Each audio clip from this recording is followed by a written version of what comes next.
મહારાજની જય. વધારેલા હરિ ગુરુ સંતની જય. ગુરુ નિરાંત મહારાજની જય. સત્ય સનાતન ધર્મની જય. કે સંત સમાગમ જે કોઈ કરાવે તે સર્વસે ઉચ્ચ કહાવે. વામે સગળા દૂત તો સંત શરણાગત પાવે. ધન ધન જે કુળ ને વંદવું જે કુળમાં હરિદાસ્યા. કોટિક વરસ તીર્થ જેની જનની કહીએ તો કે આવા પુત્ર પ્રકાશ્યા. આજે કમોડા મુકામે રોણાભાઈ અને એમનો સહકુટુંબ પરિવાર મળી અને આવું સંતોની વધામણી કરી ભજન સત્સંગ કાર્યક્રમ રાખ્યો એ બદલ ખૂબ ખૂબ ધન્યવાદ.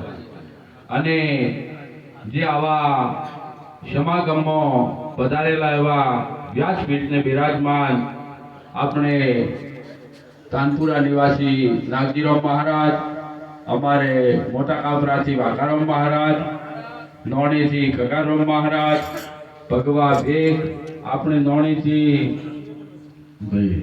રોમજીભાઈ, બેચરભાઈ, અમારે મોટા ભાઈ, નામી અનામી સંતો ભક્તો મંડળો સર્વે વધાર્યા એ બદલ ખૂબ ખૂબ ધન્યવાદ.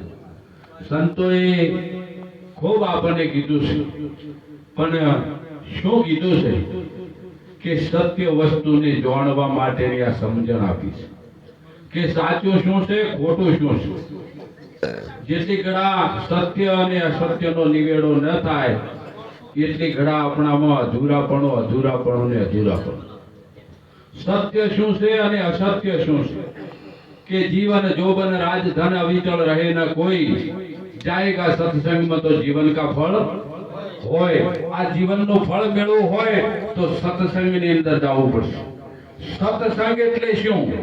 જે સતનો સંગ છે એ જ સત્સંગ છે. સત્યનો સંગ કરી નાખો તો તમારો 100% સત્સંગ થઈ ગયો. અને જે આપણે થઈ રહ્યો છે ને એને સત્સંગ ના કહેવાય, આને સમાગમ કહેવાય. જીવનની અંદર સત્સંગ એક વાર થાય અને સમાગમ અનંત વાર થાય.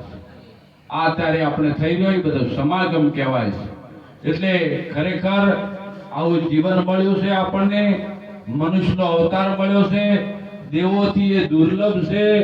આ જે દેવ લોકો તમે કહો છો ને 84 લાખ યોનિમાંથી ફરતો ફરતો આ મનુષ્યનો અવતાર છેલ્લો આવ્યો છે. 33 કરોડ જેને દેવ કીધા છે એ દેવ લોકોની પણ માગણી છે કે એકવાર અમને ફેર મનુષ્યનો અવતાર આવે. પણ આપણને આ મળ્યો છે છતાંય અમને એમ જાય છે વગર કિંમતે સાહેબ. એટલે ખરેખર આ જીવનની અંદર આવો અવતાર મળ્યો છે તો એળે ન જાય. એટલે કીધું છે કે તારો મનખા જલમ એળે ન જાય. આ મનખા જલમ એળે કાઢવાનો નથી. ખરેખર મનખો જન્મ શા માટે મળ્યો છે આપણે ખરેખર વિચાર કરવો જોઈએ કે આવો મનુષ્યનો અવતાર શા માટે મળ્યો છે. કૃષ્ણ ભગવાને ભાગવત ગીતાની અંદર કીધું છે કે હે અર્જુન તું પહેલો તો મનુષ્ય બની જા. મનુષ્ય ખરેખર મનુષ્ય જન્મતોય નથી. કોઈ કહે કે મનુષ્ય જન્મે છે ખોટી વાત છે, પણ મનુષ્ય બનવું પડે છે. ભાગવત ગીતા પુરાવો કહે છે કે હે અર્જુન તું મનુષ્ય બની જા. મનુષ્ય ખરેખર અર્જુન મનુષ્ય નહીં હોય. કૃષ્ણ ભગવાને કીધું કે મનુષ્ય બની જા અને મનુષ્ય બની અને કોઈ તત્વ જ્ઞાનીના ચરણે જા. તમારે સત્ય વસ્તુને જાણવી હોય તો પહેલા તો મનુષ્ય બનવું પડશે સાહેબ. મનુષ્ય સિવાય પરમ તત્વને પામી શકાય એમ નથી. ચોરી કરે અને ચોર કહેવાય, દારૂડિયો કહેવાય, વિભિચારી કહેવાય, પણ મનુષ્ય કહેવાય નહીં. એમ આપણે પહેલા તો મનુષ્ય બનવું પડશે. જેટલી ગળા મનુષ્ય ને બનો એટલી ગળા હું કોણ છું, હરિ કોણ છે એની પ્રાપ્તિ થાય નહીં. ભાગવત ગીતાએ ઘણા પુરાવા આપ્યા છે. ભાગવતનું જ્ઞાન છે સર્વશ્રેષ્ઠ છે, પણ ખરેખર ગુરુનું જ્ઞાન તો એનાથી અધિક છે. જેને તમે ભગવાન કહો છો એનાથી એ ગુરુ અધિક છે સાહેબ. જેને તમે ભગવાન કહો છો આખું વિશ્વ ભગવાન ભગવાન કરી રહ્યું છે. અને ખરેખર ભગવાન ક્યાં છે? કોઈએ નક્કી કર્યો આપણે ગમે એટલા ફર્યા લક્ઝરીઓ દોડાઈ પણ ભગવાન કોઈ નક્કી થતો નથી. આ મહાપુરુષો સંતો નક્કી કરીને બેઠા છે એટલે સ્થિર થઈ ગયા છે. એક વાણી બોલાય કે સ્થિર થયો ને અસલ ઘર ઓળખાણું. જેને સ્થિર થઈ ગયો તો ઓળખાશે. જેથી ગળા રખડપટ્ટી છે તે ગળા નહીં ઓળખાય જાય. અને આ સ્થિર કોણ નથી થવા દેતું? મન નથી થવા દેતું. મન તો અળગેરો કે આતળાય બીજો નથી બોલતો. મન તારા ઓથે હરીને ઠેરાય બીજો નથી બોલતો. જે આ મન છે એ ઉછાળા મારી રહ્યું છે. હમણાં કૂદ ને નાશ કૂદે કોણ કરે છે? મન કરે છે સાહેબ. મન ચંચળ, મન લોભી, મન હરાયા ઢોર, મન કે મતે ન ચાલીએ કોઈ સંતન કી રીત. આ સંતની રીત મનના મતે ચાલવા વાળી નથી. પણ આપણે સંતોએ એમ કીધું છે કે હવે આ મન બધાય આપણે કરી રહ્યા છે, પણ મન કેવું કે નહીં? સંતોએ એમ કહે છે કે મન કેવું કે નહીં? મન એવું શું છે? આ નક્કી કરવાનું છે. જેથી ગળા આ નક્કી ન થાય એટલી ગળા આપણા ઉછાળા પડશે નહીં. જે કાર્ય છે કે આ દરિયામાં મોજો ઉલળે બનશે નહીં, ઈ એનું કાર્ય છે સાહેબ. ઈ એનું કાર્ય છે.